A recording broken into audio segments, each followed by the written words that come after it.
వెళ్ళనివ్వకుండా ఇంట్లోనే అరెస్ట్ చేసి ఇంత ఇదిగా టార్చర్ పెడుతూ ఉన్నా కూడా నేను ఒక్కరోజు ఎదురు తిరిగి ఒక మాట అనలేదు మేడం. మీరు నాతో ఫ్రీగా ఉండట్లేదు, నేను ఇబ్బంది పడుతున్నాను అనే విషయాన్ని ఎప్పుడైనా ఎక్స్ప్రెస్ చేశారా?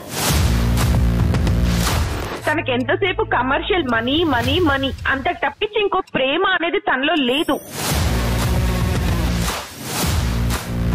అంటే నీ భర్త అంత కఠినంగా వ్యవహరించడానికి నీలో ఏమన్నా ఒక లోపం ఉండుండొచ్చా? నేను ప్రపోజ్ చేసిన అబ్బాయి నాకు కనిపించాడు. అబ్బాయి నా కోసం ఇన్ని సంవత్సరాలు ఎదురు చూస్తూ ఉన్నాడా? నేను నా మనసులో మనసు లేదు మేడం. ఇంకా క్షణం నేను ఎంత అంటే అంత నరకం అనుభవిస్తున్నాను మేడం. అమ్మా అది నాన్న, ఇతను ఎవరు అని అడిగితే కనుక ఏమని సమాధానం చెప్తా? సమాజం గురించి ఆలోచిస్తే నేను బతకలేను sir. Welcome to Suman TV presents అందమైన జీవితం. ఈరోజు నాతో పాటు ఉన్నారు ప్రముఖ సైక్రాటిస్ట్ డాక్టర్ కళ్యాణ్ చక్రవర్తి గారు. నమస్తే అండి, వెల్కమ్ టు అవర్ షో. నమస్తే, థ్యాంక్ యూ. కళ్యాణ్ చక్రవర్తి గారు, మనం లాస్ట్ ఒక ఎపిసోడ్ చేసామండి. దాంట్లోనే మనం బ్రీఫ్గా చెప్పేసాం అందమైన జీవితం. ఈ జీవితంలో ఎలాంటి సమస్యలు ఉన్నా కూడా మాకు మెయిల్ చేయండి, మేమే కాల్ చేస్తాం. మీ సమస్యకి ఒక పరిష్కారాన్ని సూటిగా సుత్తి లేకుండా మేము అందిస్తామని చెప్పాము. అలానే ఒక మెయిల్ వచ్చిందండి. మరి డైరెక్ట్గా ఎపిసోడ్లోకి వెళ్ళిపోదాం. తప్పకుండా. రైట్ కళ్యాణ్ గారు, నేను మెయిల్ చూశానండి, మీకు నేను బ్రీఫ్గా చెప్తాను. స్వాతి అని ఖమ్మం నుంచి మెయిల్ చేశారు మనకి. తనకి పెళ్ళయింది, ఒక బాబు కూడా ఉన్నాడు. కానీ ఇంట్లో చాలా ఇబ్బందులు పడుతుందట. అది ఎట్లా అంటే మాటల్లో చెప్పలేనన్ని ఇబ్బందులు. తను ఏం చేయాలి అనేది డిసైడ్ అవ్వలేకపోతుంది. అది బ్రీఫ్గా మనకి మెయిల్లో పెట్టిందండి. నేను ఒకసారి అమ్మాయి నెంబర్ కూడా ఇచ్చింది, ఒకసారి మనం మాట్లాడదాము. అది పూర్తిగా విన్నాక దాన్ని బట్టి ఒక సొల్యూషన్ మీరు చెప్తారు కానీ. Sure sir. రైట్, కాల్ చేస్తానండి. హలో, స్వాతి గారండి మాట్లాడేది? అవునండి, నేను సుమన్ టీవీ నుంచి మాట్లాడుతున్నానండి, అందమైన జీవితం నుంచి. మేడం, గుడ్ మార్నింగ్ అండి. గుడ్ మార్నింగ్ అండి. నాతో పాటు డాక్టర్ గారు ఉన్నారు, ఒక్కసారి మాట్లాడండి. Okay madam. యా, కళ్యాణ్ గారు. అమ్మా స్వాతి, నమస్తే అమ్మా. సార్ నమస్కారం అండి. నమస్తే అమ్మా. నమస్తే అమ్మా. చెప్పు తల్లి, మీ సమస్య ఏంటో చెప్పండి అమ్మా. నాకు పెళ్ళి 5 సంవత్సరాలు అవుతుంది సార్. మా బాబుకి వచ్చేసి 2 years అండి. అసలు ఎంత అంటే ఇంట్లో అంత సమస్య తట్టుకోలేకపోతున్నాను సార్ నేను అసలు ఇక్కడ సమస్యల్ని. ఒకదాన్ని మించి ఒకటి, ఏది చేసినా తప్పు, ఏది మాట్లాడినా తప్పు. ఏదో పెళ్లి చేసుకొని ఇంట్లోకి తీసుకొచ్చారా అంటే తీసుకొచ్చారు, అంతవరకే. పెళ్ళైన 2 నెలలు మాత్రం చాలా బాగా చూసుకున్నారు సార్. బాగా అంటే కొత్తగా వచ్చిన అమ్మాయి అని చెప్పి చూసుకున్నారు. 3వ నెల నుంచి అసలు ఇంట్లో పని మనిషి కంటే దారుణంగా అయిపోయింది సార్ నా పరిస్థితి. బయటికి వెళ్ళలేను, ఇంట్లోనే కనీసం ఒక హాల్లో కూర్చొని నేను టీవీ కూడా పెట్టుకుని చూడలేని పరిస్థితిలో ఉన్నాను సార్ నేను. ఎంతసేపు వంట చేశానా, వాళ్ళకు పెట్టానా, నా రూమ్ లో నేను ఉన్నానా, మా అమ్మ నాన్న చూసుకున్నావా, నా బాబుని చూసుకున్నావా అంటాడు తప్పించి నా గురించి ఒక్క సెకండ్ కూడా ఆలోచించాడు సార్. కనీసం ఇన్ని రోజులు అవుతుంది, పెళ్ళి 5 సంవత్సరాలు అవుతుంది, ఏ ఒక్క రోజు నన్ను తిన్నావా అని కూడా అడగడు సార్. అత్తయ్య కానీ, మామయ్య కానీ, మా ఆయన కానీ అసలు ఏ ఒక్క రోజు కూడా నన్ను ఏంటి, ఎందుకు ఇలా ఉంటున్నావని కూడా అడగరు. ఎంతసేపు వాళ్ళకు చేసి పెడుతున్నానా, నాకు ఈ టిఫినా ఆ టిఫినా అంటారు తప్పించి నాకంటూ ఒక మనసు ఉందని, దానికంటూ ఒక రెస్పెక్ట్ ఉందని ఆలోచించారు సార్. స్వాతి, ఒక్క నిమిషం అండి. ఈ విషయం మీరు ఎప్పుడైనా అంటే మీరు నాతో ఫ్రీగా ఉండట్లేదు, నేను ఇబ్బంది పడుతున్నాను అనే విషయాన్ని ఎప్పుడైనా ఎక్స్ప్రెస్ చేశారా? మేడం అసలు నాతోనే మాట్లాడారు మేడం. కనీసం నేను భోజనం పెట్టేటప్పుడు నువ్వు భోజనం చేసావా అని కూడా నాతో అడగడు మేడం. నాతో మాట్లాడు. ఇంకా నేను ఏం చెప్తాను మేడం అతనికి? బాధపడకండి స్వాతి, బాధపడకండి. మీరేం చదువుకున్నారు స్వాతి? మేడం నేను ఎంకామ్ కంప్లీట్ చేశాను మేడం. నాకంటే ఒక సెల్ఫ్ రెస్పెక్ట్ లేదా మేడం? అమ్మ కాదు స్వాతి, అమ్మ ఐఎమ్ సారీ అమ్మ. ఇప్పుడు నీ వయసు ఎంత అమ్మా స్వాతి? నా వయసు ఇప్పుడు 32 సంవత్సరాలు సార్. 32. ఓకే. నీ పాప వయసు ఎంతమ్మా? బాబు అండి. బాబు, సారీ. బాబుకి వచ్చి 2 సంవత్సరాలు sir. I don't want to minimise, అంటే నీ యొక్క సమస్యని మినిమైజ్ చేసేటటువంటి ఉద్దేశం నాది కాదమ్మా. కానీ నేనేమంటున్నానంటే, అంటే నీ భర్త అంత కఠినంగా వ్యవహరించడానికి నీలో ఏమన్నా ఒక లోపం ఉండుండొచ్చా? నువ్వు ఏదన్నా ఒక విధంగా కారణమై ఉండొచ్చా? లేదు సార్, నేను ఏ తప్పు చేయలేదు సార్. కాకపోతే తన ఉద్దేశం ఏంటి అంటే ఎంతసేపు భార్య అంటే బానిస అన్నట్టు ఊహించుకుంటాడు సార్. ఇంట్లోనే ఉండాలి, బయటికి వెళ్ళొద్దు, 4 గోడల మధ్యలోనే ఉండాలి అని తను ఆలోచిస్తాడు సార్. హింస పెట్టేటటువంటి దగ్గర చేయి చేసుకోవటం గానీ, మాటలు అంటం గానీ ఏమైనా ఉందమ్మా? సార్ అసలు అలా కొట్టిన ఆ దెబ్బ 2 రోజులకు మానిపోతుందేమో కానీ సార్ మనసు మీద చేసే ప్రవర్తన, మనసు మాట్లాడే మాటలు తట్టుకోలేకపోతున్నాను సార్. దెబ్బ కొడితేనన్నా అది మానిపోతుందేమో అని నేను ఊరుకునేదాన్ని. అలా కూడా కాదు సార్, మౌనంగా ఉంటూ నన్ను ఏడిపించుకుంటూ ఏంటి సార్. అట్లీస్ట్ సార్ మొన్న ఒక్క 2 రోజుల క్రితము కింద అపార్ట్మెంట్ లో ఒక చీరలు అమ్మాయి ఆవిడ వస్తే చీరలు తెచ్చుకున్నాను సార్ వెళ్ళి. దాని గురించి ఎంత గొడవ చేశారంటే మా అత్తయ్య గారు, ఎలా కొంటావు నాకు చెప్పవా, చెప్పి వెళ్ళవా, కిందే కదా అత్తయ్య, ఎందుకు కింద అయినా సరే నాకు చెప్పి వెళ్ళాలి, నువ్వు నాకు చేసి వెళ్ళాలి అని అన్నారు. అసలు ఇంకా చీర చూస్తేనే అమ్మో నాకు వద్దు చీర అని అనిపిస్తుంది, భయం వేస్తుంది సార్.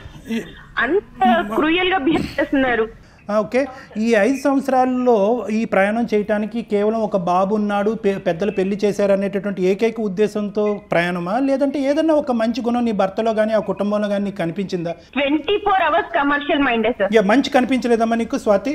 ఏ ఒక్క రోజు అసలు చిన్న జాలి కూడా కనిపించలేదు సార్ నాకు. డాక్టర్ గారి నుంచి ఎలాంటి సలహాని సూచనని మీరు ఎక్స్పెక్ట్ చేస్తున్నారు స్వాతి? మేడం నేను ఇలా ఫేస్ చేస్తూ ఉన్నాను. నన్ను ఎలా అంటే కనీసం ఒక బయటికి వెళ్ళనివ్వకుండా ఇంట్లోనే అరెస్ట్ చేసి ఇంత ఇదిగా టార్చర్ పెడుతూ ఉన్నా కూడా నేను ఒక్క రోజు ఎదురు తిరిగి ఒక మాట అనలేదు మేడం. ఓకే. మా తల్లిదండ్రులకు కూడా నేను ప్రాబ్లం ఫేస్ చేస్తున్నానని వాళ్ళకు కూడా చెప్పలేదు. ఇలా ఉండగా సడన్ గా ఒక రోజు మా హస్బెండ్ మేము అందరం కలిసి మా ఆడపడుచు వాళ్ళ కూతురు పెళ్లికి వెళ్తున్నాం మేడం ట్రైన్ లో. ఓకే. నేను కాలేజ్ చదువు రోజుల్లో మేడం డిగ్రీలో నాకు చాలా ప్రపోజల్స్ వచ్చాయి, బట్ నేను ఏ ఒకటి తీసుకోలేదు. నాకు ఎంతసేపు నా చదువు నాకు ఇంపార్టెంట్ అనే అనుకున్నాను.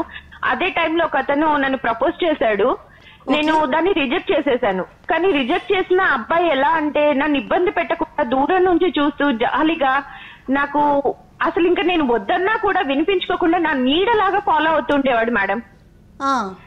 కానీ నన్ను ఏ ఒక్కరోజు ఒక మాట అనలేదు, నా దగ్గరికి రావడానికి కూడా ప్రయత్నించలేదు నేను రిజెక్ట్ చేసిన తర్వాత.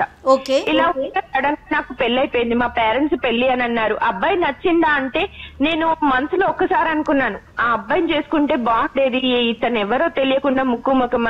కానీ ఆ అబ్బాయి మళ్ళీ నాకు ఇంకేం చెప్పలేదు కదా అని ఇప్పుడు మా అమ్మ వాళ్ళు చూసిన అబ్బాయినే నేను పెళ్లి చేసుకున్నాను మేడం. ఇలా ఉంటే సడన్ గా మా హస్బెండ్ తో పాటు నేను ఒక రోజు ట్రైన్ లో ఊరెళ్తూ ఉంటే అందరూ ఫోన్ చేశారు, పడుకున్నాము. నేను హ్యాండ్ వాష్ చేసుకోవడానికి వెళ్ళాను మేడం. సడన్ గా అబ్బాయి కనిపించాడు, నన్ను ప్రపోజ్ చేసిన అబ్బాయి నాకు కనిపించాడు.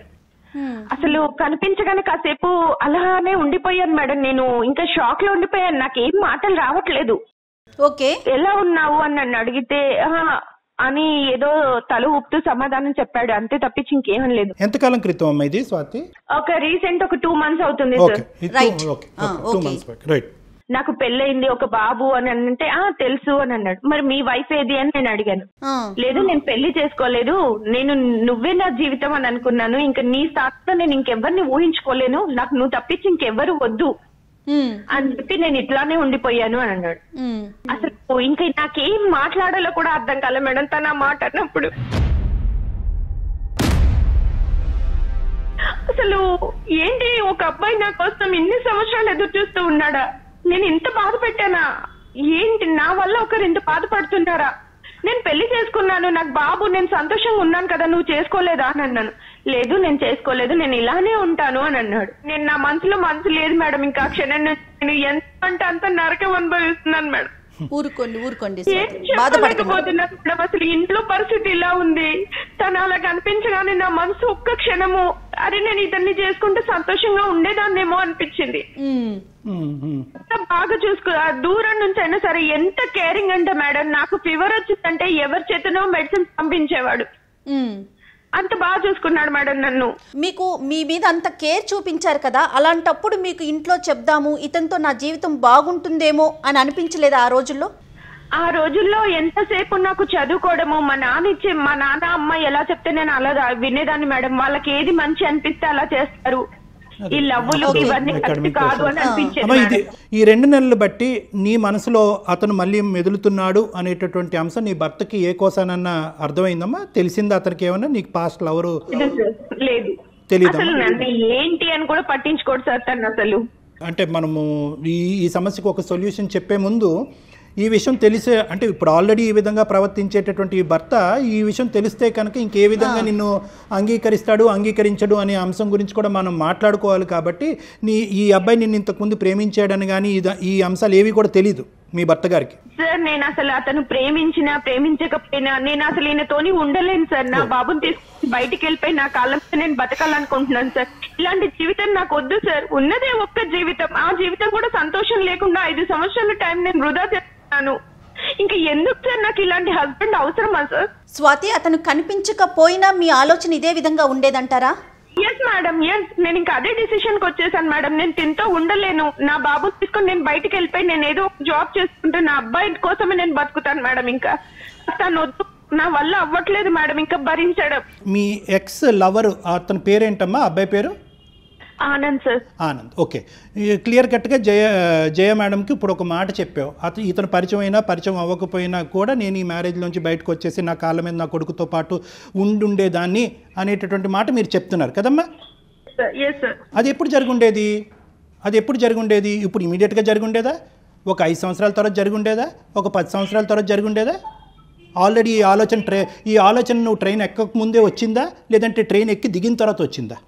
సార్ నాకు ట్రైన్ ఎక్క ముందు నుంచి నేను ఇంకా వద్దు, నాకు తింటోని జీవితం వద్దు, నా వల్ల అవ్వట్లేదు, నేను ఏదో ఒకటి డిసైడ్ చేసుకొని నా బాబుని నేను తీసుకొని వెళ్ళిపోవాలి అని ఫిక్స్ అయిపోయాను సార్. రైట్ అమ్మా. ఇప్పుడు ఏంటి తల్లి, ఇప్పుడు నువ్వేం కోరుకుంటున్నావు? అంటే నీ మనసులో మెదులుతున్న ప్రశ్నలు ఏంటి? నేను తనతో ఉండాలి అనుకుంటున్నాను, అది కరెక్టా కాదా, ఏం చెయ్యాలి, నాకు అసలు నా సమస్య ఏంటి, నేను ఏమైపోతున్నానని కూడా నాకు అర్థం అవ్వట్లేదు సార్. ఏదో ఒక సొల్యూషన్ మీకు చెప్పండి. నేను చేసేది కరెక్టా కాదా, నాకు ఎలా ఉండాలి, ఏంటి, బయట ప్రపంచం ఇలా ఉంది. అంటే ఇక్కడ 3 ఇష్యూస్ నాకు క్లియర్ కట్గా కనిపిస్తున్నాయమ్మా. ఒకటి, ఇక్కడ నీ భర్త పెట్టేటటువంటి కష్టం వల్ల బయటపడుతున్నారా? ఆనంద్ కనిపించినటువంటి జ్ఞాపకాల వల్ల బయటపడుతున్నారా? లేదంటే ఆనంద్ ఇప్పటి వరకు పెళ్లి చేసుకోకుండా మీ గురించే వేచి ఉన్నందుకు ఆ ప్రేమను మళ్ళీ గుర్తుపడి అది జాలి కలగటం వల్ల మళ్ళీ అతనికి రీకనెక్ట్ అవుతున్నారు? ఈ 3 అంశాలమ్మా.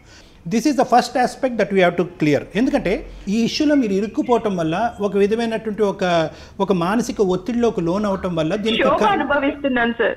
అవునమ్మా, ఖచ్చితంగా తెలుస్తా ఉంది ఆ క్షోభను అనుభవిస్తున్నావు అని చెప్పి. డాక్టర్ గారు, ఇక్కడ ఇంకొక విషయం కదా కళ్యాణ్ గారు, ఇప్పుడు అమ్మాయిని చూసినప్పుడు స్వాతి ఆనంద్ వాళ్ళ పరిచయం పెళ్లి కాకముందు ఇద్దరు సింగిల్ గా ఉన్నారు, కానీ ఇప్పుడు స్వాతి పరిస్థితి అది కాదు, తన చేతిలో ఒక బాబున్నాడు కదా. షూర్ మ్యామ్, నేను ఆ విషయంలో కాన్ఫిడెన్స్ ఇస్తాను మేడం. ఎందుకంటే నేను చూసినప్పటి నుంచి ఎన్నో అనాథ మంది పిల్లలకి చాలా మంది చాలా బాగా చూసుకునేవాడు మేడం. అలాంటిది నా బాబుని చూసుకోడా అన్న నమ్మకం నాలో ఉంది. జయ గారు చెప్పినట్టుగా నీ మీద ఉండేటటువంటి ప్రేమ నీ కొడుకు మీద చూపెట్టగలడా? ఈ ప్రశ్నకి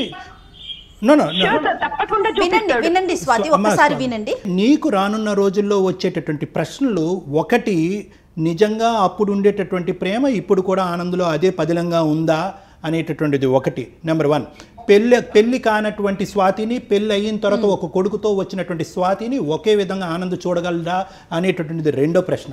మూడో ప్రశ్న, నీ కన్న కొడుకుని ఇప్పటికీ నేను అడగలేదు, నీ భర్త నీ కన్న కొడుకుని ఎలా చూసుకుంటాడమ్మా అనేటటువంటి ప్రశ్న నేను అడగలేదు. ఎందుకంటే కేవలం ఇంతకుముందు it is a decision that you have to take, but now you have to take a decision on behalf of your self. నీ గురించి, నీ కొడుకు గురించి, ఇద్దరు గురించి డెసిషన్ తీసుకోవాలి. రేపొద్దు నీ కొడుకు పెద్ద అయిన తర్వాత అమ్మా అది నాన్న ఇతను ఎవరు అని అడిగితే కనుక ఏమని సమాధానం చెప్తా?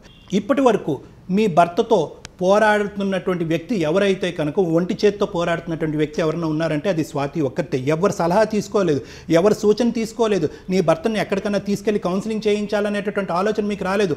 పెద్దల సమక్షంలో కూర్చోపెట్టి స్వాతి ఇది అనుభవిస్తుంది అయ్యా, కొద్దిగా ఒక విధంగా ఈ విధంగా బాధపడుతుంది, నువ్వు బిజినెస్లో మునిగి తేలుతున్నావు, ఆ అమ్మాయిని రిస్ట్రిక్ట్ చేస్తున్నావు, హింస పెడుతున్నావు, ఆ అమ్మాయికి ఒక ఫ్రీడమ్ కావాలి, ఒక స్వేచ్ఛ కావాలి అనేటటువంటి మాట ఎవరితోనూ చెప్పించలేదు. నువ్వెంత చెప్పావో మాకు తెలీదు, ఎవరి ద్వారానా చెప్పించావు. సో నేనేంటంటే ఈరోజు అమ్మ అంత ప్రేమించేటటువంటి వ్యక్తి దగ్గరికి వెళ్ళిపో అమ్మా అని చెప్పడం నాకు చాలా ఈజీ. కానీ రానున్న జీవితంలో ఎదురయ్యేటటువంటి ప్రశ్నకు నువ్వు బదులు చెప్పుకుంటూ ఉండగలవా? ఆ మనోధైర్యం, ఆ గుండె ధైర్యం నీలో ఉందా? రేపొద్దున సమాజం అడిగేటటువంటి ప్రశ్నలు, నీ తోబుట్టువులు ఎవరైతే పెళ్లి కాని వాళ్ళు ఉన్నారో వాళ్ళు అడిగేటటువంటి ప్రశ్నలు, మీ తల్లిదండ్రులు అడిగేటటువంటి ప్రశ్నలకి సమాధానం చెప్పగలవా? ఒకప్పుడు ఆనంద్ ఇదివరకట్లా ఉండకపోతే కనుక ఆనంద్ను వదిలేసి ఎక్కడికి వెళ్తావు? సో ఇవన్నీ కూడా ఉండేటటువంటి సమస్యల మధ్య మై ఒపీనియన్, ఫస్ట్ ఆనంద్ కాదు 10 సంవత్సరాలు వెయిట్ చేసిన, ఆనంద్ 20 సంవత్సరాలు వెయిట్ చేసిన, ఆనంద్ దీనికంటే 10 రెట్లు ఎక్కువ ప్రేమించినా కూడా పెళ్ళి అయిన తర్వాత ఒక ఆడపిల్లకి కానీ ఒక మగాడి యొక్క జీవితంలో సమస్యకి పరిష్కారం భిన్నంగా ఉంటుంది. ఒకప్పుడు పెళ్లి కాలేదనుకోండి, ఇందాక జయ గారు చెప్పినట్టు సింపుల్ స్ట్రైట్ ఫార్వర్డ్ వెళ్ళి పెళ్లి చేసుకోండి, పెద్దలు డివోర్స్ ఇచ్చేస్తారు, అటు వెళ్ళి పెళ్లి చేసుకునే అవకాశం ఉంటుంది. కానీ ఇక్కడ ఒక్క నిమిషం తల్లి, ఒక్కటి option A, if you are asking me, ఈరోజు కఠినంగా అనిపించవచ్చు, క్లిష్టంగా అనిపించవచ్చు, బాధగా అనిపించవచ్చు. My solution for your problem is try to rectify your husband. నీ భర్తని మార్చుకునేటటువంటి ప్రయత్నంలో సాయశక్తులా ప్రయత్నించేద్దాం. మీ తల్లిదండ్రుల సపోర్ట్ తీసుకుందాం, కావాలంటే నాలాంటి డాక్టర్ల యొక్క సపోర్ట్ తీసుకుందాం.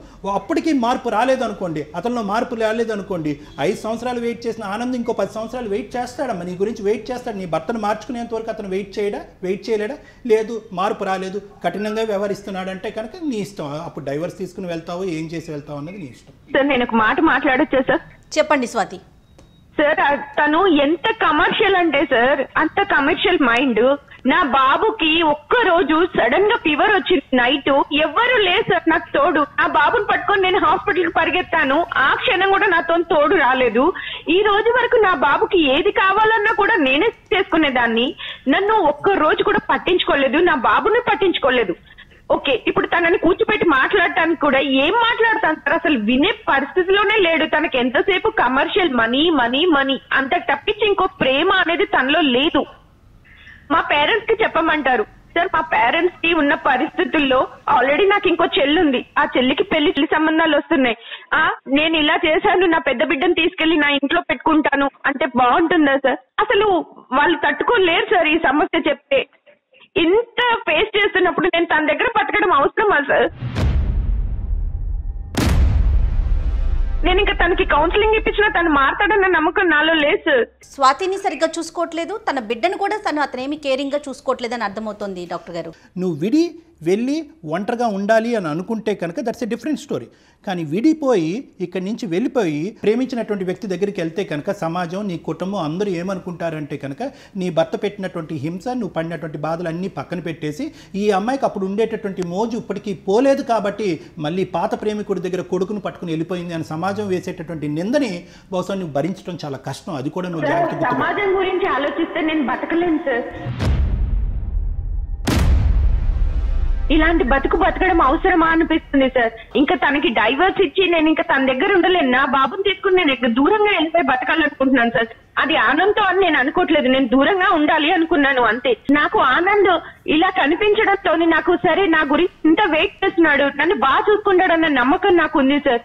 ఈ రోజు వరకు తను పెళ్లి చేసుకోకుండా ఉన్నాడు అంటే నా కోసమే కదా సార్. స్వాతి, నేను చెప్పే జాగ్రత్తగా ఆలోచించామ్మా. ఈ వేదికకి మీ భర్త ఎక్కువ, నీ పెళ్లి ఎక్కువ, నువ్వు తక్కువ అనేది ఏమీ కాదు. We are all neutral to everything. కానీ నేనేమంటున్నానంటే ఒక సైంటిఫిక్ సొల్యూషన్ కన్సిడర్ చేద్దాం.